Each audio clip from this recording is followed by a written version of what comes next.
Print and electronic media అన్నలందరికీ thank you so much. చాలా చాలా హ్యాపీగా ఉంది. దాదాపుగా 92 సంవత్సరాల సంక్రాంతి చారిత్రక విజయాన్ని అందించిన ప్రపంచం నలుమూలలో ఉన్న తెలుగు సినీ ప్రేక్షకులకి, అలాగే సినీ ప్రేక్షకులందరికీ మనస్ఫూర్తిగా మా హనుమాన్ యూనిట్ తరపున మీ అందరికీ పాదాభివందనాలు. Thanks a lot. అండ్ ముఖ్యంగా నేను థ్యాంక్స్ చెప్పాల్సింది మా డైరెక్టర్ ప్రశాంత్ వర్మ గారి గురించి. ఎందుకంటే కరెక్ట్ క్యారెక్టర్లు పడట్లేదు, ఎంత చేసినా రికగ్నైజ్ రావట్లేదు అన్న దాంట్లో ఒక చిన్న దీంట్లో ఉండేవాడిని. ఇప్పుడు అది జాంబీ రెడ్డితో ఒక క్యారెక్టర్ని క్రియేట్ చేసి ఒక బాడీ లాంగ్వేజ్, ఒక లుక్, టోటల్ అటైర్ మార్చి ఆ సినిమాలో ఒక స్లాంగ్ ఇవన్నీ క్రియేట్ చేసి నాకు కసిరెడ్డి అనే పేరు పెట్టి ఆ సినిమాతో నాకు నిజంగా చెప్పాలంటే ఒక వానమాలు నేర్పిన క్యారెక్టర్ అది.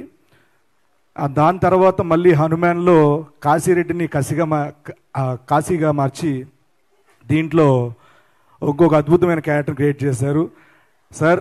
వన్స్ అగైన్ కొన్ని సినిమాలు చేస్తే సినిమాలకి పేరు వస్తుంది, కానీ దాంట్లో చేసిన క్యారెక్టర్స్ కొన్ని సినిమాలు మాత్రం వస్తాయి. ఈ సినిమాతో పాటు దాంట్లో పనిచేసిన క్యారెక్టర్ ఆర్టిస్టులందరికీ, అలాగే అందరి ఆర్టిస్టులకి ఈ సినిమాకి పేరు తెచ్చారు. And once again thank you very much sir. ఎప్పటికీ మీకు రుణపడిపోయి ఉంటాను. అండ్ ఆయనతో చేయడం ఒక ఎక్స్పీరియన్స్ ఎలా ఉంటుందంటే, మనకి తెలుసు అనుకుంది ఎంతో అనుకుని వస్తాం. వన్స్ కెమెరా ఆన్ చేసి యాక్షన్ చేసిన తర్వాత వన్ మోర్లు చెప్పే కొద్దీ మనం చాలా నేర్చుకోవాలి అని తెలుస్తుంది. ఎప్పుడు నిరంతర విద్యార్థిగా ఉండొచ్చు ఆయన సినిమాలో పనిచేస్తే. అలాంటి డైరెక్టర్ మన తెలుగు ఇండస్ట్రీ దొరకడం చాలా చాలా సంతోషం. అండ్ అలాగే ఆయన నమ్మిన మా ప్రొడ్యూసర్ నిరంజన్ రెడ్డి గారికి, చైతన్య మ్యామ్కి thank you so much sir. Thank you so much ma'am. ఆయన ఎప్పుడు లొకేషన్లో చెప్పేవాళ్ళు, ఒక ఏదైనా సీక్వెన్స్ ప్లాన్ చేసేటప్పుడు ఇదంటే సెటప్ అని అంటే పక్కన వెంకట గారు పెరిగిపోతుంది అంటే ప్రశాంత్ గారు పక్క పిలిచి మేము పెరిగిపోతుందని బాధలో ఉన్నామండి, ఆయన ఫోన్ చేస్తారు, పర్లేదు మీరు కానివ్వండి, మీరు నమ్మారుగా కానివ్వండి అని చెప్పి చాలా సపోర్ట్ చేశారని చెప్పి ఆ మాటలు వినేవాడిని నేను లొకేషన్లో. అండ్ ఇద్దరి మధ్యలో ఆ నమ్మకం, ఆ బాండింగ్ ఎప్పుడు ఇలాగే ఉండాలి. ఇలాంటి అద్భుతమైన చిత్రాలు మీరు తెలుగు ప్రేక్షకులకు అందించాలి, ఇండియా వైజ్ అందించాలని మనస్ఫూర్తిగా కోరుకుంటున్నాను. అండ్ అలాగే నేను జాంబిరెడ్డి నుంచి తేజ గారితో వర్క్ చేస్తున్నాను, మా హీరో తేజ గారితో. అండ్ ఆయనలో నేను బాగా అబ్జర్వ్ చేసింది ఏంటంటే, ఒక సినిమా లొకేషన్కి వెళ్ళి హ్యాపీగా మేకప్ వేసుకొని ఇచ్చిన సీన్ చెప్పేసి వచ్చేసి సినిమా రిలీజ్ అయిన తర్వాత ప్రమోషన్స్కి వెళ్ళి ఉండిపోవచ్చు. బట్ డే 1 నుంచి ప్రతిరోజు ప్రతి క్షణం సినిమా పేల్చడం, సినిమా తినడం, సినిమాతో పడుకోవడం, ఇది తప్పించి ఇంక వేరే ధ్యాస లేదు, వేరే ఊసు ఉండదు ఆ మనిషికి. బెస్ట్ ఎగ్జాంపుల్ ఏంటంటే, నాకు ఎక్కువ పంక్చువాలిటీ ఎక్కువ, నేను తెగ ఫీల్ అయిపోయేవాడిని. లొకేషన్కి వెళ్ళి బాగా టైంకి వెళ్ళిపోతానని ఎక్కువ ఫీల్ అయ్యేవాడిని. నేను వెళ్ళేవరకు క్యారీవన్ ముందు కారు ఉంటుంది, లోపలే ఉంటాడు, ఒక హెయిర్ బ్లోవర్ సౌండ్ అనిపిస్తుంది, అని వచ్చారేనా ఓకే అని చెప్పాను. కానీ లోపల పోయి సీన్ గారు సీన్ పేపర్ ఇచ్చారు, ప్రశాంత్ సార్ మనం ఏదో అనుకుందామండి, ప్రాక్టీస్ చేద్దాం, ఏమైనా కొత్త వస్తాయి అని చెప్దాం, ఆయన ఓకే అంటే చేద్దాం ఇలాగా. సో ప్రతిరోజు ఒక సీన్ ఇచ్చినప్పుడు దానికి ఎంత చేయాలి, ఎంత పెట్టాలి, దానికంటే ఎక్కువ పెట్టి ఎఫర్ట్స్ పెట్టి లాస్ట్కి ఈ సినిమాలో పవర్స్ వచ్చిన ప్రతిసారి ఆయన ఐ కలర్ మారుతూ ఉంటుంది. దానికి కారణం ఏంటంటే, ఒక ఐ లెన్స్ పెట్టేవాళ్ళు, ఆ లెన్స్ వల్ల ఆయన కన్ను ఆల్మోస్ట్ 70% డ్యామేజ్ అయింది. తొందరగా అది మీరు కోలుకోవాలి, ఆ హనుమంతుడు ఆశీస్సులు మీకు ఎప్పుడు ఉండాలని మనస్ఫూర్తి కోరుకుంటున్నాను. సినిమా రిలీజ్ అయిన తర్వాత, సినిమా రిలీజ్ ముందు వరకు కూడా ప్రమోషన్స్ ఎలా చేద్దాం, ఆయన తరపు నుంచి ఆయన ఎంతవరకు ఏం చేయొచ్చు, ఎలాంటి ఇంటర్వ్యూ చేయొచ్చు, ఎలాంటి కంటెంట్ చేయొచ్చు, ఇవన్నీ ఇంత మనసు పెట్టి ఇంత సినిమా మీద ఇంత ధ్యాస పెట్టడం అనేది చాలా తక్కువ మందిలో ఉంటుంది. అండ్ నిజంగానే అలాంటి హీరోలు దొరకడం రాబోయే కాలంలో మీరు ఎవరైతే డైరెక్టర్లతో పనిచేస్తున్నారో వాళ్ళకి నిజంగా చాలా చాలా ప్లస్ అండి, అదృష్టం కూడా. సో మీరు ఎప్పుడు ఇలాగే ఉండాలి, ప్రతి సినిమాకి ఇలాగే పనిచేయాలి.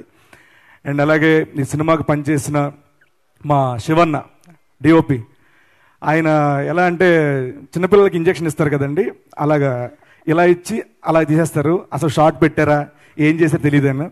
సో ఇయర్ మొత్తం ఆయనే బ్లాక్ బస్టర్లు.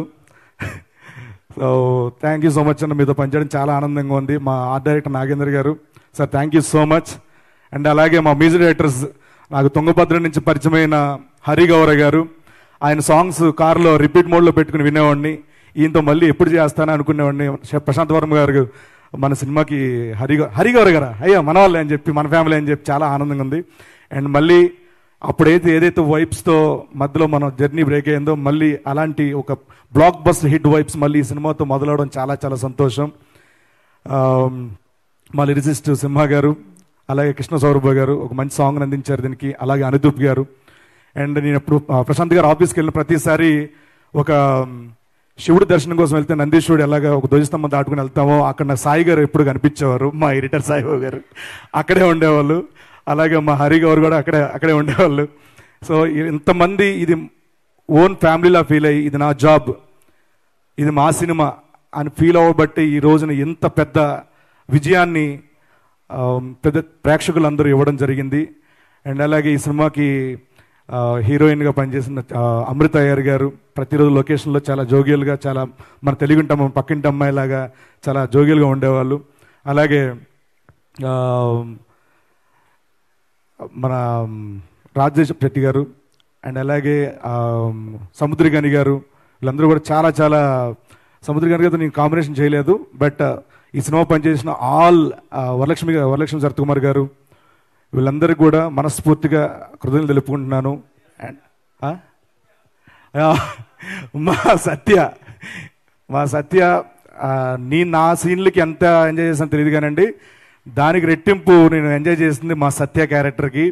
వాడిని చూస్తే నవ్వు నాకు, సత్య మిస్ యూరా ఇక్కడ నువ్వు లేవు, మేబీ లాస్ట్ టైం తేజ గారు అన్నట్టు సక్సెస్ వచ్చింది మనం అవసరం లేదని చెప్పి రాలేదేమో నువ్వు రిపీట్ చేశా. అండ్ ఈ సినిమా పనిచేసిన ప్రతి కాస్ట్ అండ్ క్రూ టెక్నీషియన్స్ అందరికి కూడా once again thank you so much, thanks a lot. నా స్టైల్లో చెప్పాలంటే